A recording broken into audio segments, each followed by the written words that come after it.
Welcome to For Your Life, a half hour of information and entertainment to help you and your family manage your busy lifestyle. I'm Stacey Engelhardt. Well, it's tax time, and that means people are thinking about their finances more than usual. We recently spoke to some Canadian couples about their woes, wins, and worries when it comes to managing their finances, savings, and investments. We met each other at home. I didn't have to go very far because she happens to be my younger brother's very good friend. We're both Macedonian, and our community gets together in a different city every year. I used to hate the sight of him for sure. We met actually 15 years ago. We met through a mutual friend. I was going to a picnic. It became very easy to flatter her and impress her with my chiseled body and good looks. Yeah. So that's pretty much it. We've been together ever since. We spent the afternoon together. I did. And had some musical interest there. Yep, it was I actually sang for him. Yeah, music is a very important thing for us. Yes. We've been married for 14 years now and known each other for 18 years. That evening, I told her that I'd marry her, and here we are 22 years later. Where do we see ourselves in 10 years? In 10 years, I'd be very happy if I were able to pay off most of my debts. So I like to have time to relax and just do more things together. Definitely focusing on happiness, life fulfillment. Well, in 10 years, I'm hoping to be an empty nester. Comfort. We don't need to be rich. We wish to have enough savings so that we could send the children to a good university in the future, that's for sure. Live a genuine, honest, and healthy and happy life, and provide that same thing for our children. I would have to say that my biggest financial regret is I sold Apple stock too early. It was back in the 90s, and I should have bought, it should have been a buy and hold, but I sold it. We have a tendency to spend our money on enjoying our kids and taking vacations and living in the moment. So I think if I could just go back a little bit and put a little bit more in our savings, just to save for that rainy day. University's hitting, cars are going to be coming, so I think that would be my biggest regret. I probably would have done things a little bit different when it comes to loans and credit cards, those things. We were very young when we got married and very insecure. We kind of took cues from our parents, which was stability, lock-in, security, and if I could do it all over again, would be to go with an open mortgage right from the beginning. Avoid credit cards and never take loans. That's definitely my advice to my younger self. If I could go back 10 years, I would have probably used my business degree. If there's a piece of advice I can give my younger self, it would be not to worry so much about finances. We've done a great job living a balanced life, and I think I just worried a little too much along the way. After we got married, I left the finances to him because he's better at it. I have a real good financial planner, so he's done well in the stock market. It is important to have some protection of your savings, especially when you have children in mind and looking towards our future and retirement. I guess it takes a little bit of juggling around and finding the comfort zone in terms of where you need to invest, how much you need to invest, and how frequently you need to invest. We use financial institutions. They're governed by rules and regulations, and we have a lot of confidence in that. Deposit insurance is comfort. A lot of times banks, they go insolvent, and without that insurance, CDIC, you lose everything. Whereas that gives you the peace of mind knowing that if something should happen, it doesn't happen every day, but you never know which bank is going to go under. We are very naive when it comes to deposit insurance, but it is important to protect your savings account. We have children and we want to protect their education. It's important to know about it. Knowing that our hard-earned money is safe and insured puts us at ease for sure. You've worked hard all these years, and at the end of the day, there is somebody that is protecting your money. It's important to be informed. Knowledge is power. Beats putting it under the mattress.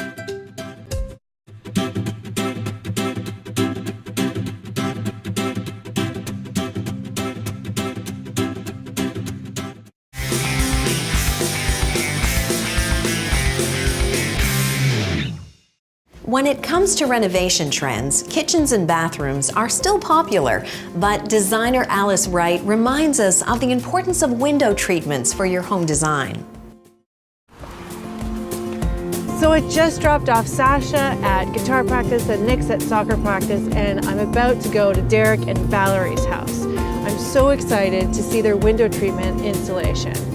Part of the allure about this house is that there's 55 windows, and Derek is a cinematographer, and so he knows what good natural light can do. Some of the focus when people first move into their houses are renovations. They tend to focus on the kitchen, it's the hub of the house.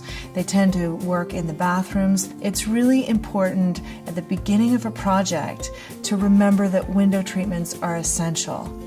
When I first meet with a client, I get them to write out a wish list, and then we turn their dreams into a reality working with their budget. What's nice about some of the products on the market today is that they have that traditional feel, but because of technology, you can have the efficiency of pressing a button and have your shades go down while you're lying in bed. I really have to look at the room.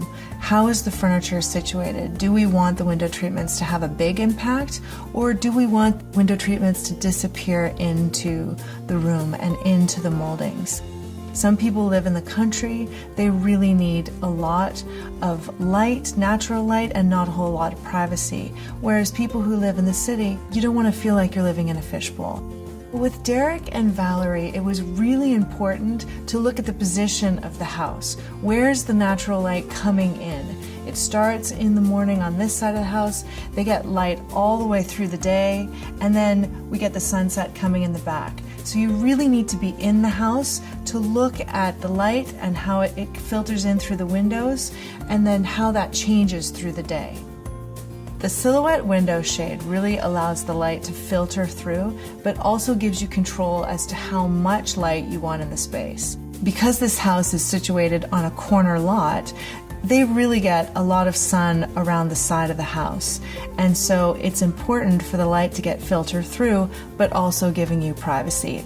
Derek and Valerie really did a lot of renovations to this space. They knocked down some walls and they made a big, beautiful master bedroom. So they get quite a bit of light coming in the side. They chose a similar shade to the one downstairs, but they needed something darker because they wanted some blackout light at night. I found a really great solution for the bathroom. It's a top-down, bottom-up window shade. The light can filter through the top as well as the bottom. For example, if you're sitting in the bathtub, you pull the shade down, the light comes through the top, and you still have privacy.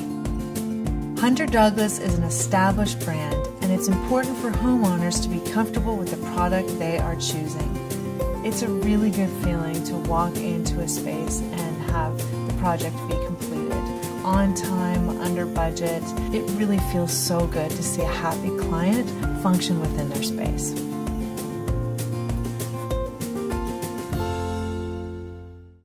And with me now is interior designer Alice Wright. Thank you so much for being with us today. Thank you for asking me. I'm thrilled to be here. Now, that was a beautiful home that you were at, by the way. And I didn't realize how much thought actually went into choosing window treatments for different levels of the house. Tell us a little bit more about some of the styles. It's really important to figure out what the client is doing in each room. In the bedroom, you want privacy, sometimes even blackout light. In the living room, you want the light to filter through fabric, creating a nice warm glow. And what was done in the bathroom was truly unique. Yes, that's the duet window treatment. It functions beautifully for the client. It gives them enough privacy while bringing light in from the top and from the bottom. And I hear skylights are making a comeback. Skylights are an amazing way to bring natural light into any space into your home. You can put them in the stairwell or bathrooms where there isn't a lot of natural light. And you recently had a client install skylights.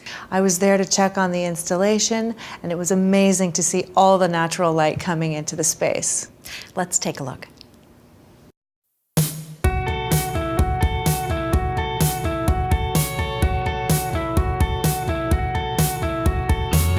My client Matt is mid-renovation.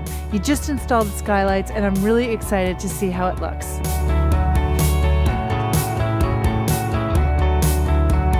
Matt, I can't believe how much this space has changed from where we came from to where we are now. Well, the main thing was getting additional natural light in. I'm a big reader, so getting natural light in was a huge factor. So one of the things that you suggested was creating a cathedral ceiling, potentially adding skylights. I love the way we incorporated the skylights into the space. We went with the fixed skylights, we used the 2x4 and the 4x4 combination, and then on this side, we used the solar-powered motorized vented skylights.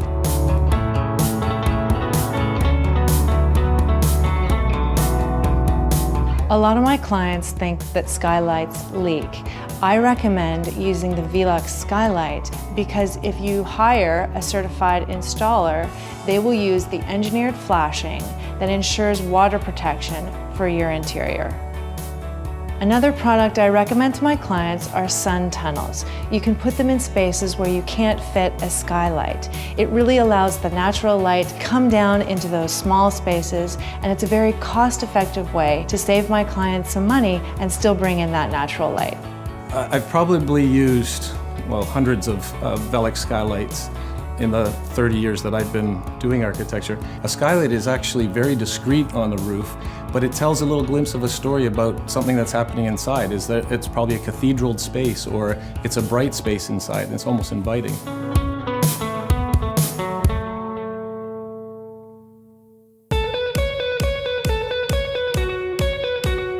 It's amazing to talk to Jonathan about light and space. He really takes all of the light and the location of the house on the property into consideration when deciding where to put the skylights and how to bring that natural light into the space. It makes a huge difference for my clients.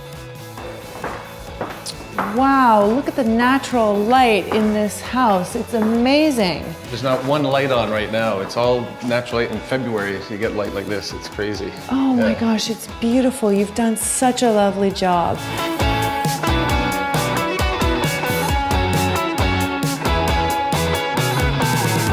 So what we have here is two fixed skylights and a venting unit, which opens up electronically, and it'll close automatically if it rains. Now, are there other areas where you've used skylight to bring in the natural light in other parts of the house? Let me show you. Okay, great.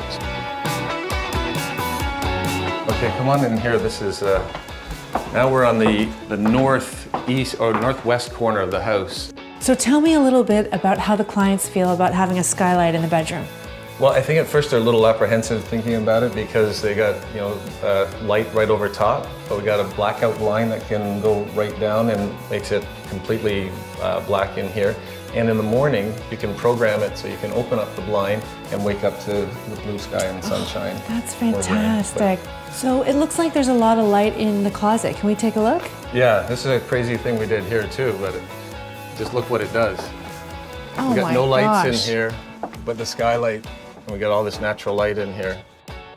I love incorporating skylights into my early design phase of a project. It really brings the drama into the space, bringing that natural light into the house, and it makes the client happy.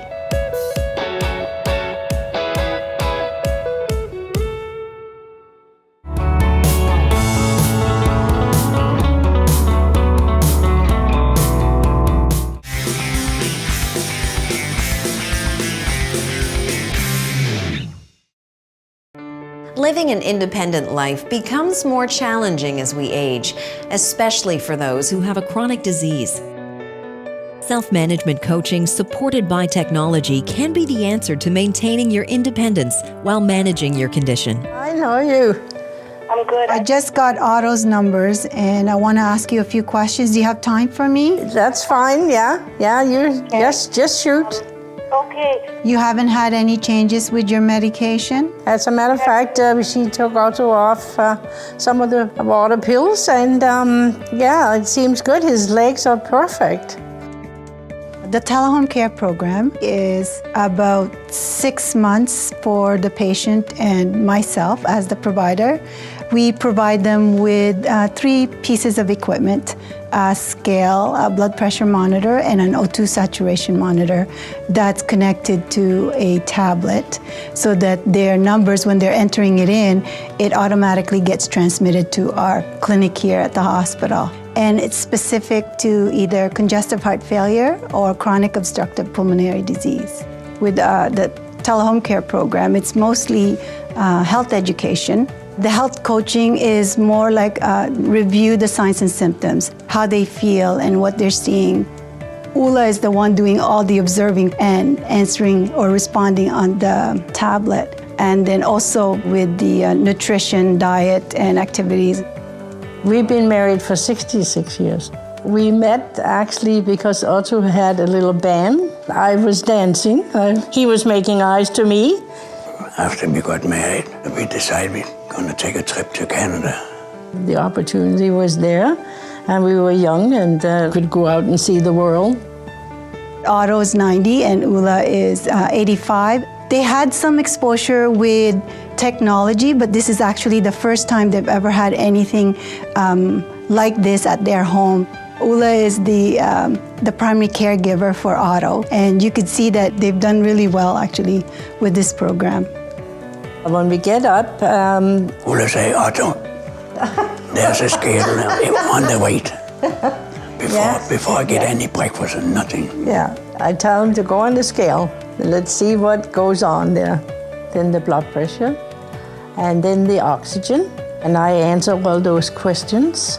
You took all your medication? Yep. Yeah. Okay, that sounds good. And your weight has been perfect today? Yep. Now we can have breakfast. At the end of the program there. Ula said, you can put the coffee on now. And have to do exercise every day. Yes, you have to do some exercise. And if you can't go for a walk outside, then... We have the community center. We can go down there and we can just walk around. And you like the shopping center better. Yeah, so we can also go to the shopping center and then we run around down there. And once a week, Anna reported to our doctor. Anna was a great help. She was really... That's the best thing to ever happen, so you don't have to go to the doctor and sit and wait and wait and wait. Yeah. Our program has demonstrated a decrease of 57% for emergency visit, as well as a 54% decrease in hospital admission so far since we started in November 2013.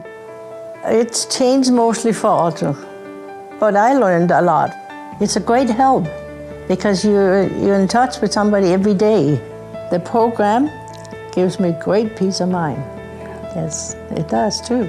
Especially, we need that now if after 65, 66 wonderful years.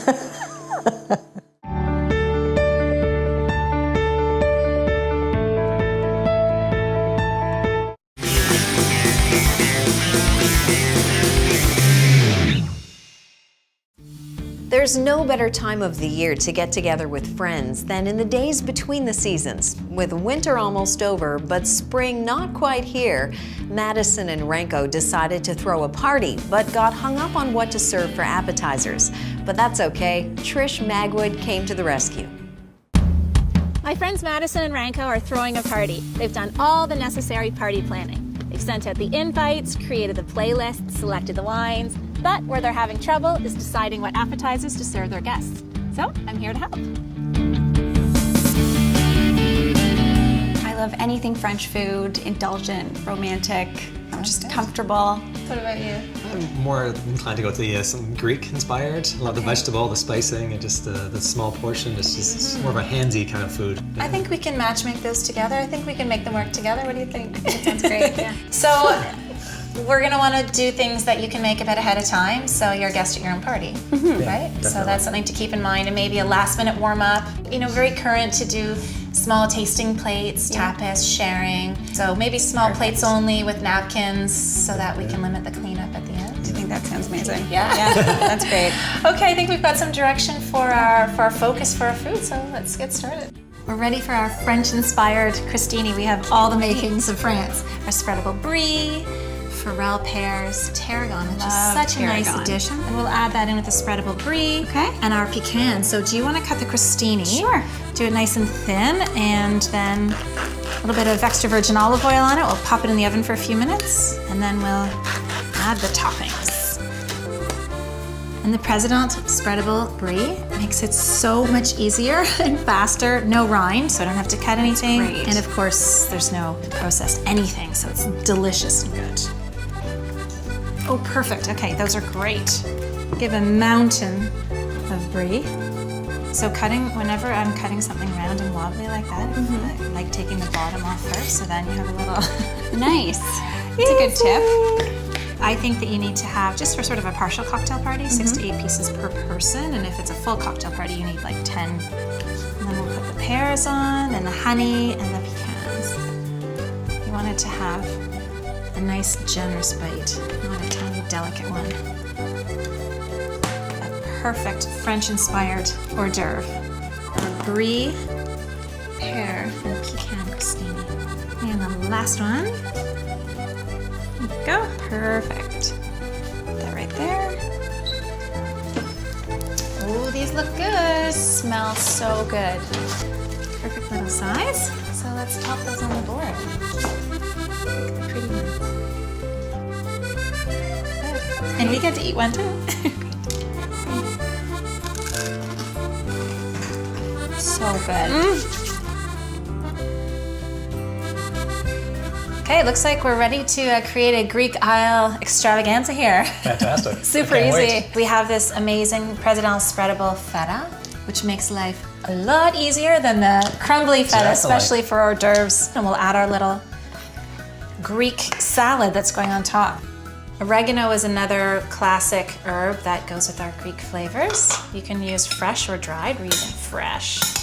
Artichokes, tomatoes, oregano, olives, extra virgin olive oil, some salt and pepper, delicious. And then we can just put this on top and away we go. It's like a bruschetta. And then let's go right onto our presentation board there. So these you can make ahead and have them in an airtight container and then just replenish as the guests demolish them. There you go. They look beautiful. Yeah, happy with fantastic. those, Oh, yeah. very happy. Hey, Absolutely. How's it going, guys? Good. We've done all the heavy lifting for you. No more work. Well, our guests are going to be here soon, so we have to get ready and say goodbye and thank you. Yay. Have a great party, you guys. Have fun. Thanks for your help, Enjoy. Trish. Thank you. You're welcome. These all ready to go? Yes, they are. Okay. Everything looks perfect, doesn't it? It's beautiful. I'll go put on the music. I'll get the door. Okay.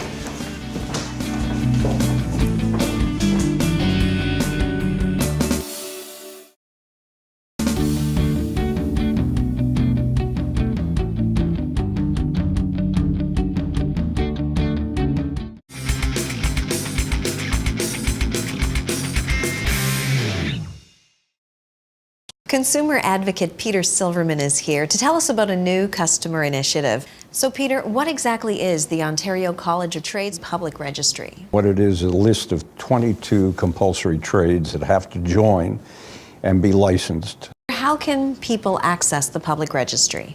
You go up to the Ontario College of Trades home site, you'll see public registry, click on that, and then you type in the name of the tradesperson you've hired to find out whether or not they're qualified or not qualified to do the job. Now, Peter, can you give us an example of a bad news story that somebody may have been able to benefit from using the public registry? A woman in London shelled out $11,000 to a plumber to do a major renovation. It was turning the basement into an apartment.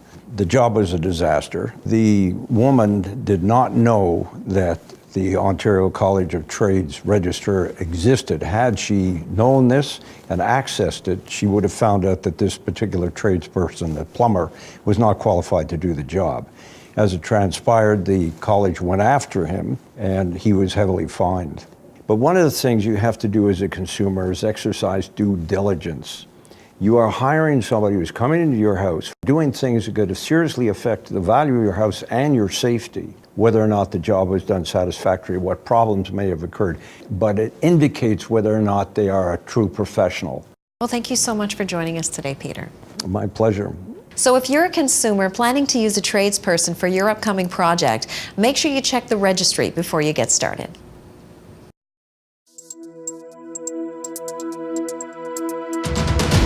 When you hire a tradesperson, you want to make sure you're getting what you paid for. You want to trust that the work will get done by someone who's been trained to do it right.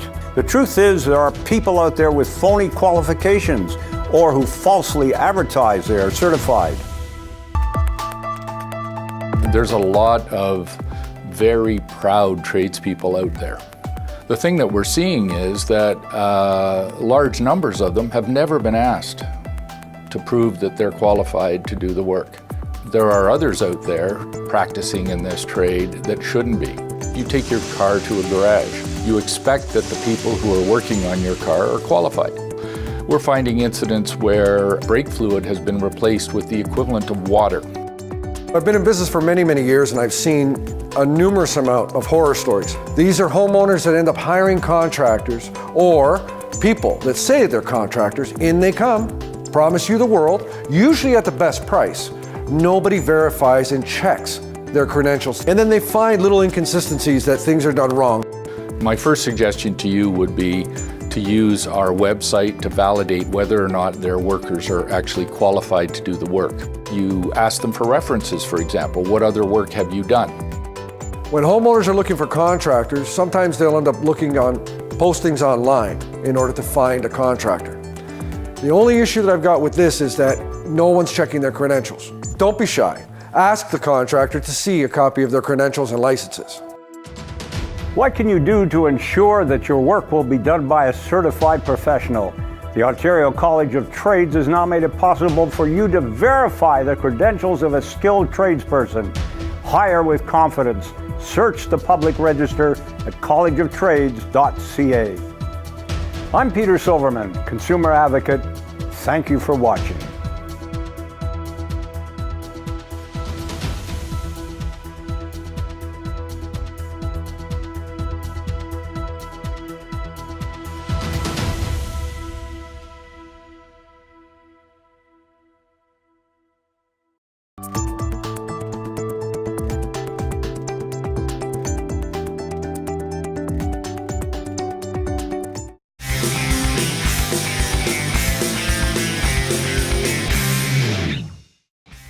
Thanks for watching For Your Life. For more information about the products we featured or to be on the show, visit fifthstory.com. I'm Stacey Englehart. See you next time.